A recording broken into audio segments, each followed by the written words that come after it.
That is illegal!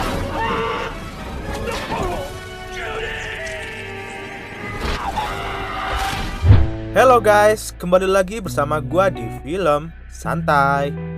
Seperti biasa, kali ini gua bakal ngebahas sebuah alur cerita film yang berjudul Monster House. Film ini menceritakan tentang 3 orang anak yang dihantui oleh sebuah rumah yang dirasuki oleh roh seorang manusia yang mati tepat di bawah rumah tersebut. So, gak usah basa-basi lagi, langsung saja kita nonton videonya. Tapi sebelum itu jangan lupa like, subscribe, dan aktifkan loncengnya, oke? Langsung saja, check this out.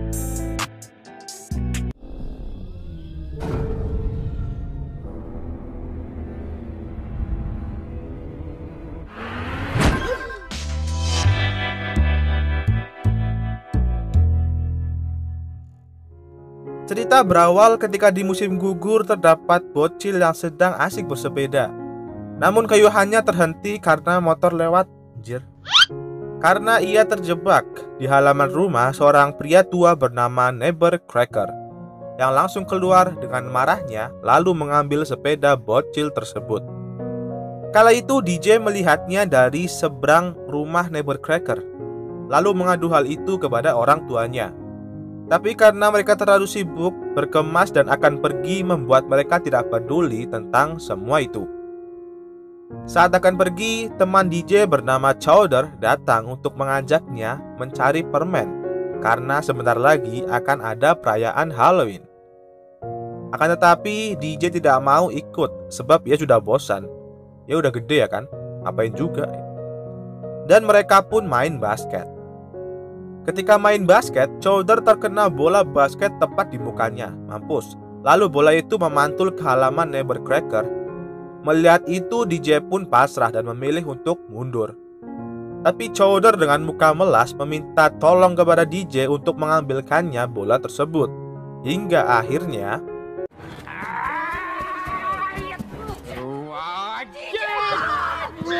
Dead person! I love life! This place is away from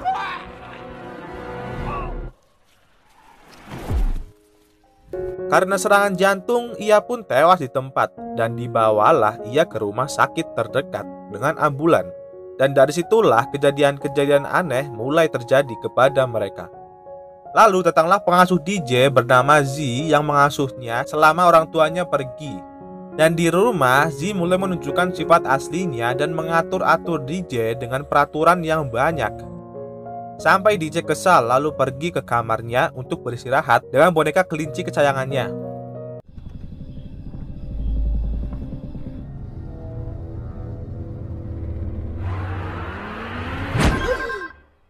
Karena mimpi buruknya itu dan telepon yang berdering, membuatnya bangun lalu mengangkat teleponnya.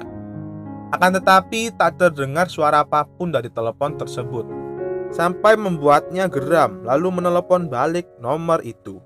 Dan ternyata telepon itu dari seberang rumahnya alias dari Neighbor Cracker. Tapi kan dia sudah tewas. Lalu siapa yang menelepon? Ujarnya. Saat itu Z dan temannya Bones mengagetkannya dan menegurnya karena DJ telat untuk tidur. Lalu merobek-robek boneka kesayangan milik DJ. Karena DJ sudah geram dengan semua kejadian yang menimpanya, ia menelepon Chowder untuk bertemu di tempat biasa dan dia akan mengendap-endap keluar lewat pintu belakang. Sedangkan Bones yang sedang mabuk dan membuat Z marah membuatnya diusir dari rumah, lalu melampiaskan amarahnya itu dengan menendang-nendang halaman rumah Neighbor Cracker. Dan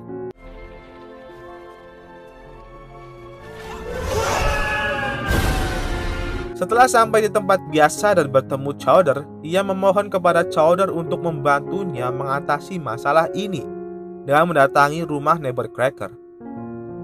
Saat mereka berada di depan rumahnya, Chowder dengan beraninya mendekati pintu rumah Neighbor Cracker untuk membuktikan kepada DJ kalau tidak ada apa-apa di dalam sana. Sampai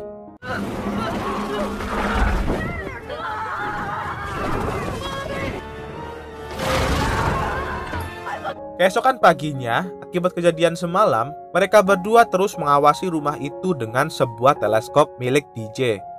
Lalu datanglah Z memberikan sebuah cemilan untuk mereka berdua. Ketika sedang serius mengintai, tiba-tiba terdapat seorang gadis cantik bernama Jenny yang akan menjual permen ke rumah Nevercracker. Dan mereka berdua yang melihatnya pun langsung panik, lalu menghampiri Jenny.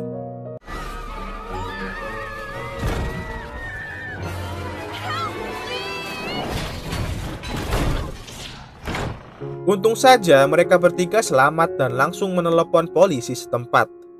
Dan selang beberapa lama, 2 orang polisi dengan mobilnya datang dan seketika mereka menceritakan semua kepada polisi-polisi itu. Karena ceritanya aneh membuat polisi-polisi itu tidak percaya dengan mereka semua. Sampai akhirnya DJ memilih untuk menemui seorang ahli tentang masalah ini, yaitu Skull. Seorang maniak gamer yang bekerja menjadi pengantar pizza yang menurut Chowder dan DJ adalah orang paling pintar yang tahu segalanya. Saat mereka bertanya kepadanya, ia pun menjawab bahwa itu adalah Domus Mactabilis, yaitu sebuah bangunan yang kerasukan oleh arwah manusia yang mati di sana. Dan untuk mengalahkannya, mereka harus menghancurkan jantung rumah tersebut. Mendengar itu, DJ berkesimpulan bahwa rumah itu adalah Nevercracker yang sudah tewas dan jantungnya berada di perapian yang semenjak Nevercracker tewas terdapat asap yang selalu keluar dari cerobong itu. Dengan itu mereka membuat sebuah orang-orangan dari penyedot debu dan diisi dengan obat tidur, lalu sengaja menjalankannya ke arah rumah Nevercracker agar rumah itu memakannya dan terlelap tidur.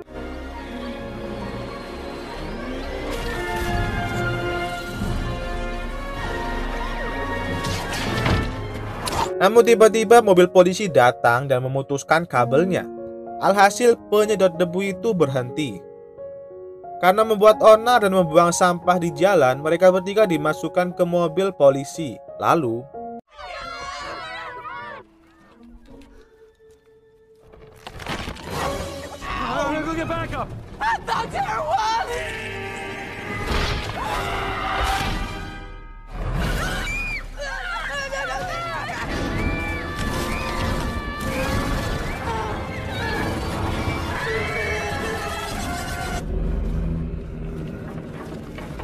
karena mengira mereka semua sudah ditelan, rumah itu kembali ke wujud semula. Sampai akhirnya mereka terpaksa mengelilingi rumah untuk mencari jantungnya. Tapi tiba-tiba mereka terperosok ke basement rumah di mana terdapat semua mainan yang pernah Nevercracker ambil dari anak-anak. Akan tetapi bukan itu yang mengejutkan, melainkan mayat seorang wanita yang mereka duga adalah istri dari Nevercracker yang tertutup semen dan mengeras. Lalu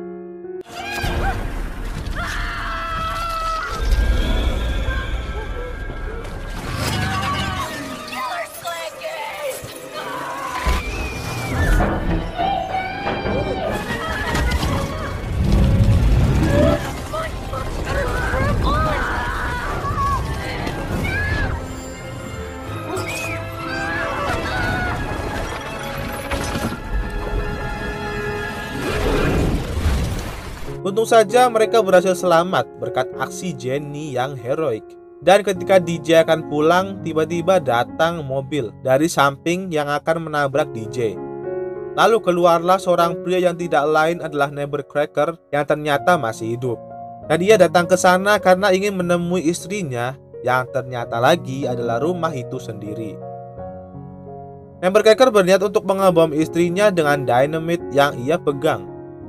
Lalu kita flashback kembali ke saat Nevercracker yang mencintai pemain sirkus bernama Konstantin lalu menjalani hidup bersamanya.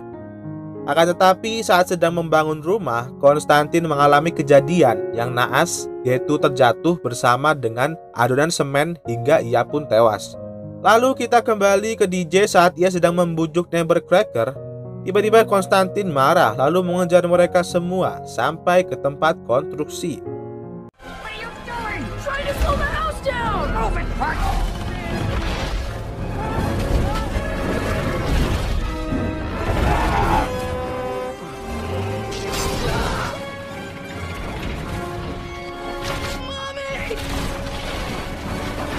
Namun cerita tak sampai di situ.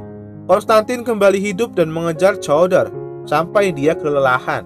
Sedangkan Jenny dan DJ mempunyai cara untuk menghancurkan rumah tersebut dengan dynamite yang Nevercracker berikan kepadanya.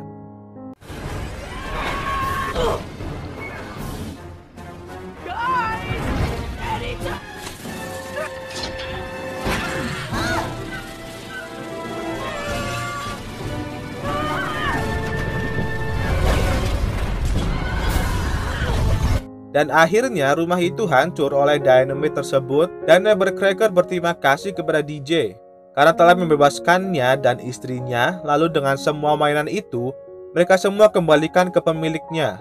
Lalu semuanya pun pulang termasuk orang tua DJ dan mereka berdua memulai malam Halloween-nya. Dan film pun berakhir. Yo, terima kasih buat kalian nonton video ini sampai selesai. Dan apabila Anda suka dengan video ini, jangan lupa like, subscribe, dan aktifkan loncengnya. Ingat baik-baik, subscribe, oke? And see you next time, nantikan video saya berikutnya. Bye-bye. Bye.